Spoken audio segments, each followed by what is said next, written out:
হয়েছে বলতো তোর? কাকিমা তখন অত করে ডাকলো তোকে, তুই শুনতেই পেলি না? কি চলছে তোর মাথায় বলতো? আর্য স্যার। কি কি বললি তুই? হ্যাঁ, আর্য স্যারের কথা ভাবছি। তুই সত্যি সত্যি? মানে আমি তো সেদিনকে মজা করে বলেছিলাম যে তুই আর আর্য স্যার। আমি তো সিরিয়াসলি বলছি।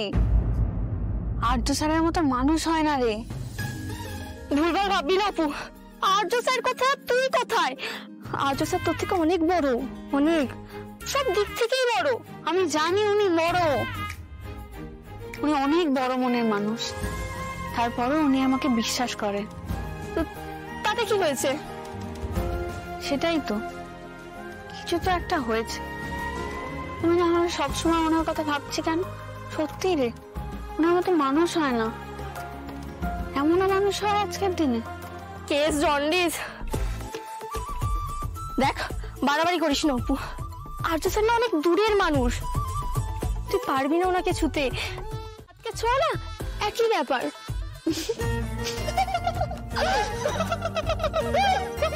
তুমি অপর্ণাকে বা ফলো করছিলে কেন?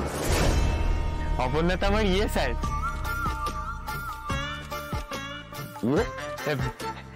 ইয়ে মানে আমার হবু বউ। আমাদের তো বিয়ে হবে।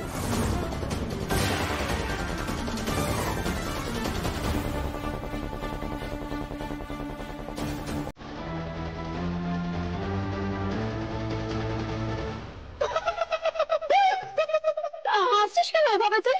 আমি হাসির মতন কিছু বলেছি? তোকে কে বললো আমি ছাদ ধরতে চাইছি?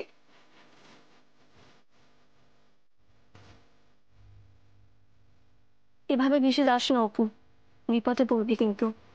আর জানাজানি হয়ে গেলে লোকে কি বলবে? যে আমি বোঝাতেই পারছি না, ওনাকে আমি ছুতে চাই না।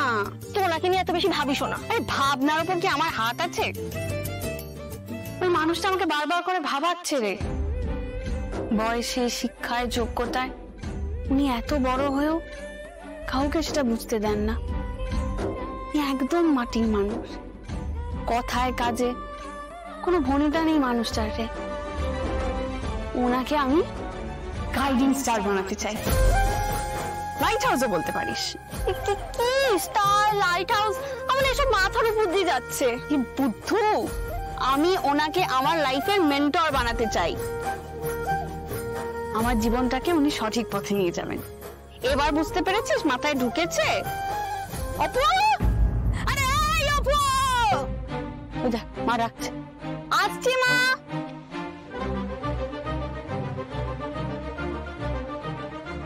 অপুর মাথায় যে কি চলছে তুমিই জানো ঠাকুর। তুমি না অপুকে দেখো। যেদিন আপনি অপর্ণাকে একটা চাকরি দিলেন, সেই দিনই তো আমাদের বিয়ের কথা হচ্ছিল।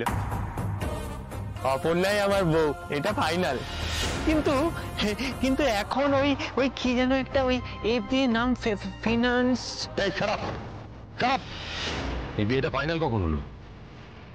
সেদিন তো গিয়ে দেখলাম ঝামেলা হচ্ছিল। দাদা, সব মিটমাট হয়ে গেছে। বাবা গিয়ে কথা বলে সব ঠিক করে নিয়েছে। আর আমি তো খুব ভালো ছেলে, বউয়ের তো একটু টেক কেয়ার করতেই হয়। ধরতে পারে না আবার। তুমি এখানে ঢুকেছিলে কেন? আসলে কি দরকার? ইয়ে চাকরি চাকরি। হ্যাঁ, বাবা বলেছিল এখানে যদি একটা চাকরি পেয়ে যায় তাহলে ওই আমি আর অপর্ণা দুজন টোনাটুনি একসাথেই অফিসে আসবো। তোমার রসগোল্লা বানাচ্ছি, তাও আবার সুগার ফ্রি। কে জানে কেমন হবে।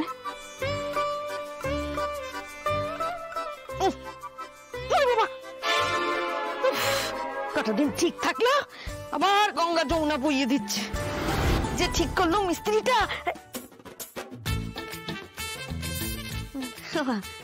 মিস্ত্রি আবার কি, স্যারকে মিস্ত্রি বলছি। আচ্ছা স্যার তো ভগবান ভগবান। শান্ত হ, আমি একটা কাজ করছি। সে কর, কিন্তু অপু একটা নতুন ফ্রিজ না হলেই নয় রে। ফ্রিজটা খারাপ হলে তিনবার রান্না করতে আমাকে কি যে কষ্ট হয়। আর একটুখানি কষ্টটা করে নাও মা, আমি মাইনেটা পেলেই ডাউন পেমেন্ট দিয়ে ইনস্টলমেন্টে একটা ফ্রিজ কিনে দেবো।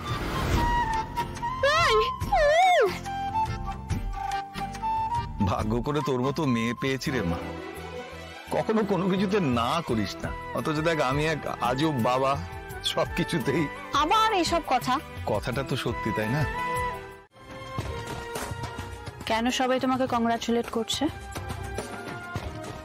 না ম্যাম। না, আই সি। তাহলে তো তুমি ফর্মে অনেক কিছুই মেনশন করতে ভুলে গেছো। লাইক তুমি ভালো অ্যাক্টিং পারো, সেটা তো মেনশন করোনি। আপনি কি বলছেন আমি তো কিছু বুঝতে পারছি না। তোমার বিয়ে ঠিক হয়েছে তাই তো? কি হলো? কে বললো? আমি তোমাকে প্রশ্ন করছি, উল্টো তুমিই আমাকে প্রশ্ন করছো। না মানে ম্যাম আই আমি got to know this direct from the horse's mouth. যাই হোক, ফর্মে তুমি লিখেছো সিঙ্গেল, লেখা উচিত ছিল ইউ আর এঙ্গেজড। মিথ্যে কথা কেন লিখেছো? না ম্যাম, আমি কোনো মিথ্যে কথা লিখিনি। সত্যি আমি। কখন সত্যি বলো, কখন মিথ্যে বলো, আই হ্যাভ নো আইডিয়া। আমাকে প্লিজ বলুন না ম্যাম, আমার যে বিয়ে ঠিক হয়েছে, আমি যে এঙ্গেজড, এগুলো কে বলেছে? তুমি কি বলতে চাইছো এই সবটা মিথ্যে? হ্যাঁ ম্যাম, এটা পুরোপুরি মিথ্যে। অ্যাকচুয়ালি তোমার ফিয়ান্সে মানে হবু বর, তার থেকেই জানতে পেরেছি।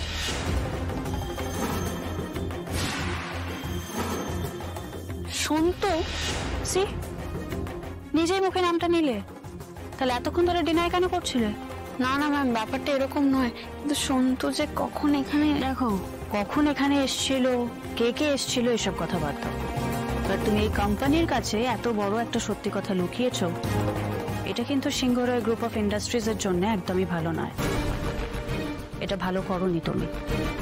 ম্যাম আপনাকে যদি আমি পুরো কথাটা খুলে বলি তাহলে। দেখো, আমাকে বলে কি হবে? Now you are answerable to the company. তুমি যেটা করেছো সেটা ঠিক করোনি।